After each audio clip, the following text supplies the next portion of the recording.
Flamengo! Fala, família rubro-negra, bora ver as últimas atualizações do Mengão. Noite de Libertadores, Flamengo e Estudiantes pelas quartas de final. No vídeo de hoje eu vou trazer para vocês as escalações e todas as novidades sobre essa partida. Já aproveita para deixar nos comentários qual que é o seu palpite do jogo, que no próximo vídeo eu trago aqui quem acertar o placar. Então já sabe, se inscreva no canal para sempre se manter atualizado das notícias do Mengão. Sem mais enrolação, bora para as notícias. Hoje é dia de Libertadores. No Maracanã, Flamengo e Estudiantes, esse é o primeiro jogo das quartas de final. Conversar com Duda Dal Ponte, já está aqui no telão direto do Maracanã com as informações do Flamengo para esse jogo. Tudo bem, Duda? Oi, Escobar, muito boa tarde para você, para todo mundo que nos acompanha no Globo Esporte. Hoje à noite isso daqui vai estar fervendo. Ingressos esgotados há alguns dias e expectativa de quase 70 mil pessoas hoje à noite para acompanhar Flamengo e Estudiantes. Ontem, no último treino do Flamengo, todos os jogadores foram a campo. O Varela, recuperado de uma pubalgia, deve ser o titular. Ele treinou normalmente ontem. Quem também está voltando é o Bruno Henrique, que ficou fora do último jogo para controle de carga e está liberado pela Justiça para jogar. Agora, dois jogadores treinaram separado ontem. O Alexandro, que não vem para o jogo de hoje porque ainda está se recuperando de um problema na panturrilha esquerda, e o Jorginho. Esse a gente não pode cravar que não vem, mas não deve vir, porque ele tem uma mínima condição de jogo, ele quer jogar, mas a comissão técnica do Flamengo não quer pular etapas, então ele não deve vir para a partida de hoje. Nesse momento, os jogadores estão descansando lá no Ninho do Urubu e às 6 da tarde vem aqui para o Maracanã, Escobar. Escalação, Duda, temos pista? Olha, pista a gente tem, mas cravar é sempre muito difícil com o técnico Filipe Luiz. Vamos começar então pelas dúvidas. Na lateral direita, o Emerson Royal foi titular contra o Juventude, foi muito bem, mas o Varela está de volta e deve começar no time titular. No meio de campo, sem o Jorginho, o Filipe Luiz usou no último jogo o Alan e no penúltimo jogo o De La Cruz. De La Cruz deve ser o titular hoje. E lá na frente, o Pedro é o titular, mas nas oitavas de final contra o Internacional, nos dois jogos, o Filipe Luiz colocou o Bruno Henrique como titular. Então isso pode ser uma opção. Além de que na ponta direita, o Luiz Araújo, que foi titular no último jogo, pode entrar no lugar do Plata. Então vamos ver um provável Flamengo para hoje, que tem o Rossi no gol, Varela, Léo Ortiz, Léo Pereira e Ayrton Lucas. O meio de campo ali com De La Cruz, Saul e Arrascaeta, que está jogando muito. E lá na frente, Samuel Lino, Plata e Pedro Escobar.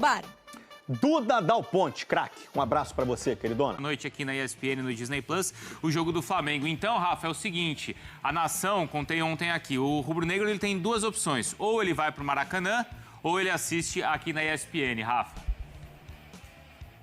Não, e a opção que você trouxe só se ele já comprou o ingresso, né, Bruno? Porque se não tiver comprado, já acabou há 2 dias. Então nem adianta ele se esforçar só nas mãos dos cambistas, e aí convenhamos, não é nada confiável uma ação como essa, né? A opção realmente, e a melhor, é assistir na ESPN Disney Plus com Rogério Vogan, Paulo Calçade, Zinho, Carlos Eugênio Simão e grande elenco. A bola rola às 9h30 da noite aqui no Maracanã.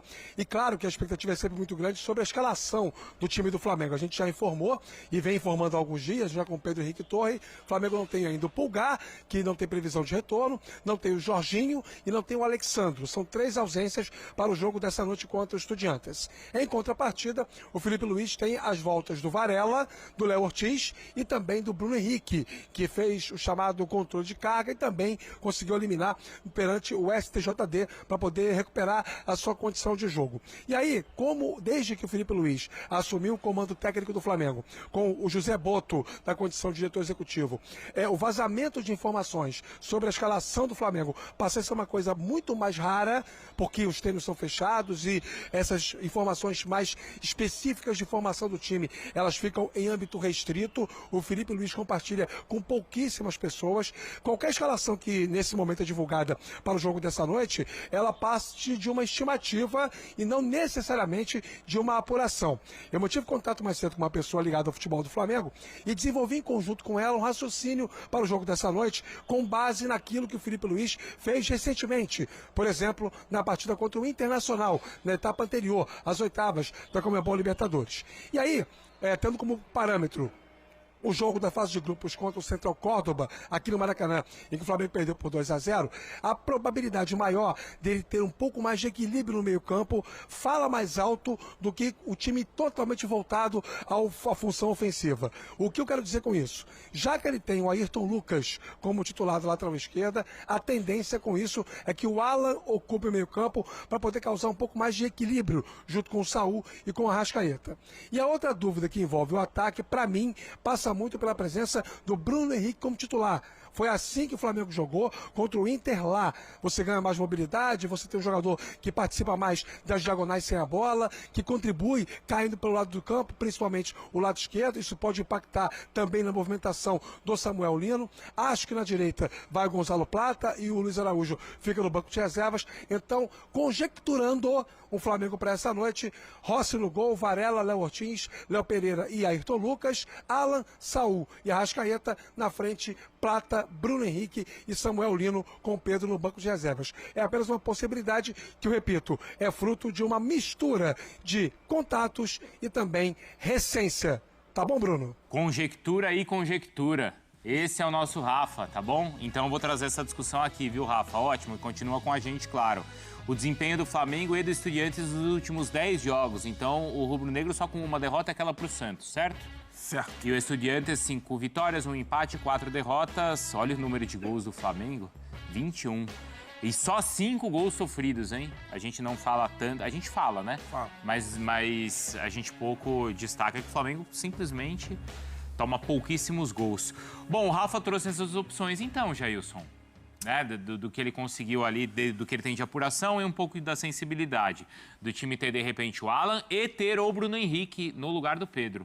Você gosta? A gente lembra do que aconteceu do Flamengo contra o Inter, né? Contra o Internacional foi assim, a questão do Bruno Henrique, de ter opções diferentes do que o Pedro oferece. São jogadores que estão atuando nessa função, né? O Bruno Henrique se adaptando cada vez mais a jogar muito menos, né? Na ponta esquerda, até porque tem ali o Samuel Lino que tomou conta da posição e o Felipe Luiz tem utilizado o Cebolinha como reserva imediato quando precisa descansar o Samuel Lino. Então o Bruno Henrique restou, é a realidade, né? Restou ali para ele jogar de camisa 9, de centroavante, com o Arrascaeta como companheiro ali de ataque. O Bruno Henrique ele oferece mais movimentação. Ainda mais um jogo como... A questão é que o jogo tem que ver como o Estudiantes vai se portar, né? Hoje ali, aí no Maracanã, com o Rafa ainda está com a gente, né? Como vai se posicionar, porque a tendência é que o Estudiantes marque muito baixo. E se o Estudiantes marcar muito baixo, o Bruno Henrique tem menos espaço para correr. Tendo menos espaço para correr, ele pode oferecer menos. A não ser que o Estudiantes marque no meio-campo, né? Um blocozinho ali, né? Mais ou menos no médio, né? Na altura ali do meio-campo. E aí o Flamengo tem a oportunidade de fazer o que fez contra o Internacional. Como o Inter marcou mais no meio-campo no primeiro momento, o Flamengo teve que utilizar as diagonais, né? A corrida do Bruno Henrique diagonal nas costas do zagueiro para conseguir ali oferecer, né? Para gerar jogo e trazer o time para frente. Então vamos ver como vai ser. E em relação a Alan, né, e De La Cruz, que foi outra situação que o Rafa trouxe, bom, eu prefiro o De La Cruz. Né? Prefere? Eu prefiro o De La Cruz. Eu também prefiro. Mas é porque prefere ou é por exclusão? Não, o De La Cruz a gente está falando de um cara que poderia se titular se não tivesse esses problemas recorrentes de lesão. De lesão, tá. Então, assim, o De La Cruz oferece mais, tem mais qualidade com a posse da bola, trabalha com as duas pernas com tranquilidade, aquele motorzinho, né, além da finalização de fora da área e também da bola parada. Então, o Alan, ele é um destruidor. O Alan, ele destrói as jogadas e passa para quem estiver mais próximo. O De La Cruz, ele também pode ser um destruidor, mas que tem mais qualidade quando tem a posse da bola. Você prefere o Pedro ou o Bruno Henrique, o Donk, para o cenário que deve acontecer hoje? Eu concordo com a análise em relação à característica dos dois jogadores. Pensando no momento das duas equipes, a diferença, acho que por mais que o Estudiantes possa ter, de repente, pensar até num bloco médio, acho que o Flamengo vai empurrar o Estudiantes para trás. E por isso que eu iria com o Pedro. Eu penso que o Flamengo vai acabar colocando o Estudiantes muito para trás e eu acho que esse tipo de jogo acaba influenciando. E se o Flamengo tem uma situação favorável, consegue abrir uma boa vantagem, talvez possa ter mais espaço para um Bruno Henrique na segunda etapa. Então... pensando nesses dois cenários, eu imagino que o Estudiantes vai acabar ficando mais para trás e eu iria com o Pedro e também com o De La Cruz. Ô, Rafa, isso inclusive foi motivo aí de discussão, depois até do que o Felipe Luiz falou, o fez, que era dificilmente ele escalava o time com o Bruno Henrique e com o Arrascaeta. Né? Com o Bruno Henrique, com o Pedro, desculpa. Isso. Com o Pedro e com o Arrascaeta. Isso. Aí teve aquele puxão de orelhas, tal, as coisas voltaram a se encaixar. Que bom que mudou, né? Então, isso já é passado, né? Bom, no último jogo foi assim e já é possível ver o Flamengo jogando com intensidade com os dois em campo, mais o De La Cruz, com os três em campo, dá, Rafa? Dá, tecnicamente dá. Esse asterisco, digamos assim, envolvendo os planejamentos dos jogos do Flamengo já foi descartado, não existe mais. O Felipe Luiz vai estabelecer critérios técnicos, físicos, táticos, para poder montar o time a cada partida.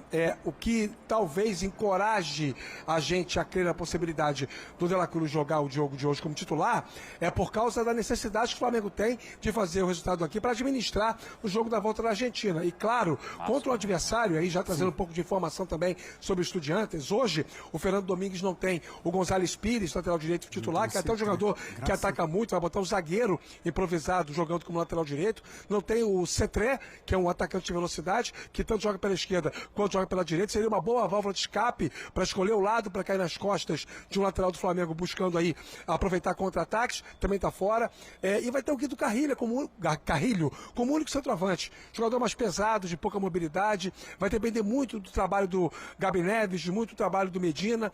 Vai ser um time que vai jogar no 4-5-1, gente. Provavelmente com linha baixa, mas certamente no 4-5-1, ocupando muito o meio-campo para tirar do Flamengo o setor de construção. E aí, o De La Cruz entregaria muito mais tecnicamente? Sim, sem dúvida. Todavia, uma perda de bola no meio-campo pode ser crucial. Você não puxa o Saúl para vir para volante, para primeiro homem, né? Alguém tem que fazer o papel do Jorginho.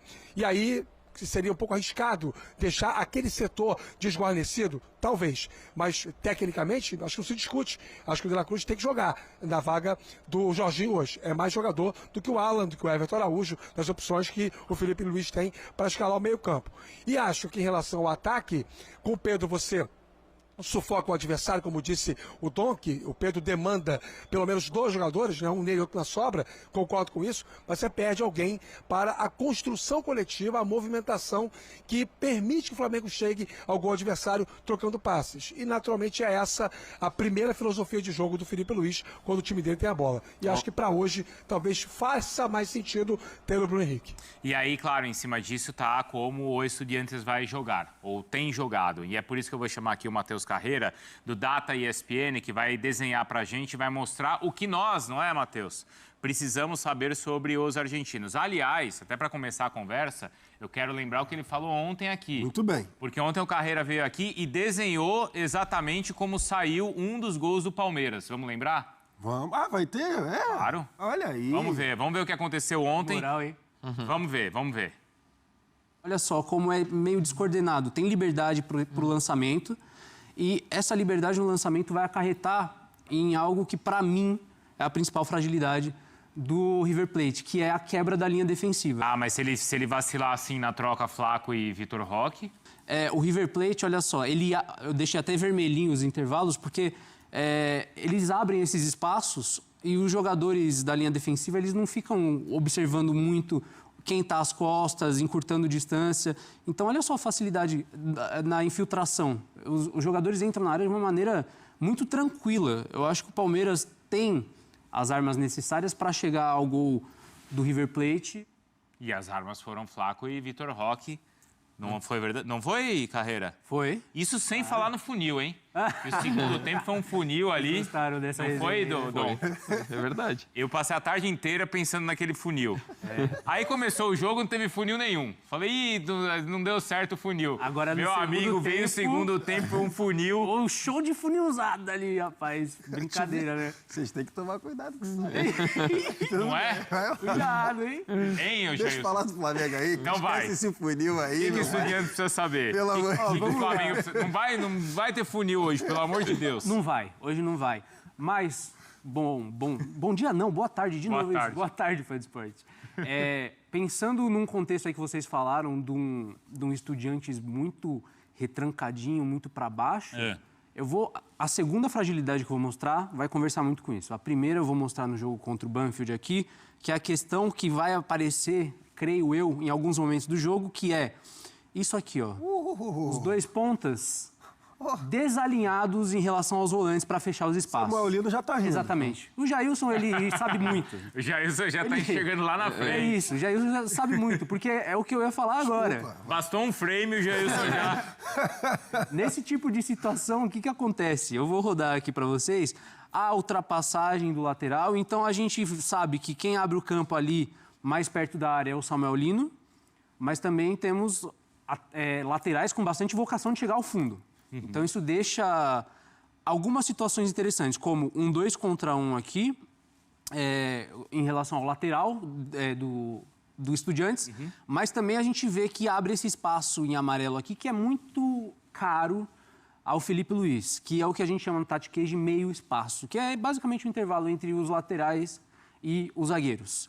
Esse espaço é muito importante, a bola não vai entrar ali, mas a gente pode ver o Samuelino operando aqui, algum volante pisando por aqui também. O Ayrton, né? O Ayrton pode jogar por dentro Lembrando também. que o gol contra o Juventude, o Saul, né? Ele Exatamente. Esse é o grande ponto. Então, por isso que eu falei que é um espaço muito caro ao Felipe Luiz. Ele sabe como abrir esse espaço e sabe como que ele é importante. Só que aqui outra situação. A bola é um cruzamento direto e a defesa do Estudiantes tem apresentado, coletivamente mesmo, independente de nomes que estejam, essa dificuldade em proteger cruzamentos. E aqui... lances rápidos, porque bola parada. E o fã de esporte mais atento lembra da análise que o Caio Alves fez, falando da bola parada do Flamengo.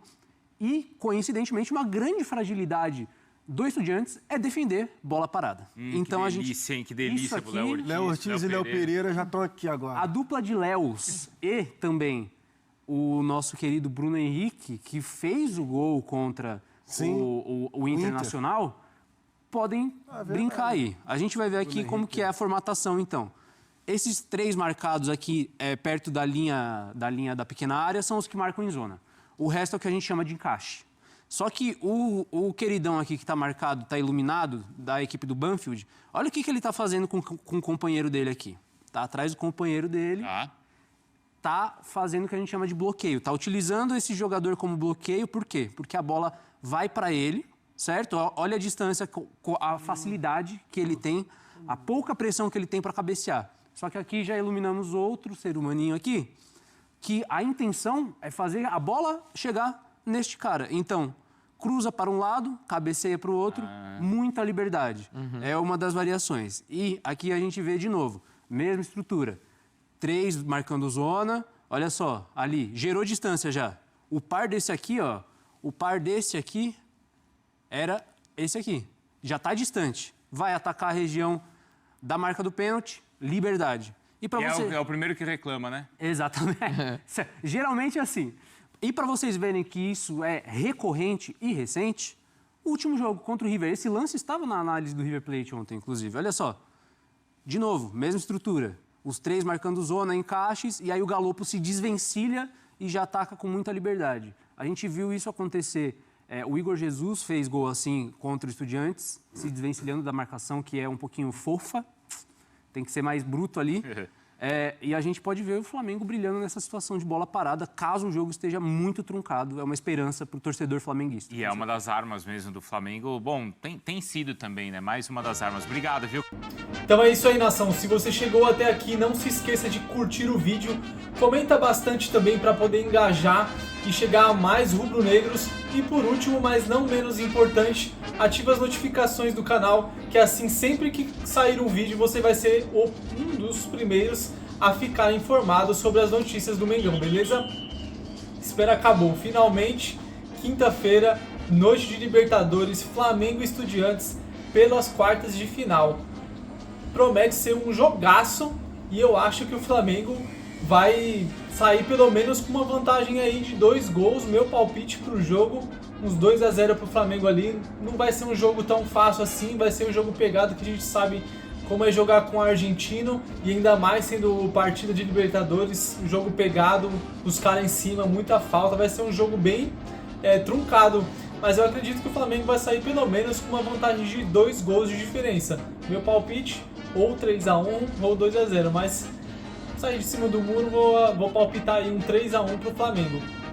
Tem um recorte muito legal que eu peguei aqui no GE sobre os números do Flamengo contra argentinos na Libertadores. O Flamengo não tem boas memórias contra times da Argentina na atual edição da Libertadores, mas o retrospecto joga a favor da equipe brasileira. No mata-mata, o rubro-negro venceu 6 dos 9 confrontos que teve contra os argentinos. Nesta quinta-feira contra o Estudiantes, no Maracanã, a equipe espera aumentar o histórico positivo. Na fase de grupo desse ano, o Central Córdoba foi a pedra no sapato do Fla, com uma vitória surpreendente no Maracanã e um empate na Argentina. O rubro-negro, porém, tem boas memórias recentes. Nos 2 últimos anos em que foi campeão, o clube bateu o River Plate na final em 2019 e atropelou o Vélez em 2022. Ou seja, o Flamengo vem aí com os retrospectos pouco mais positivos, né? Tem um dado aí que fala que o Flamengo não ganha há 33 anos do Estudiantes, mas eles se enfrentaram só 3 vezes, se eu não me engano, acho que foi 2 empates e uma derrota. Você, flamenguista, se eu estiver errado, você me corrige aí nos comentários. Mas eu quero saber de você, torcedor, qual que é a sua expectativa para o jogo de hoje? Deixa aí nos comentários. Esse foi mais um vídeo de hoje. Vejo vocês na próxima. Fiquem com Deus.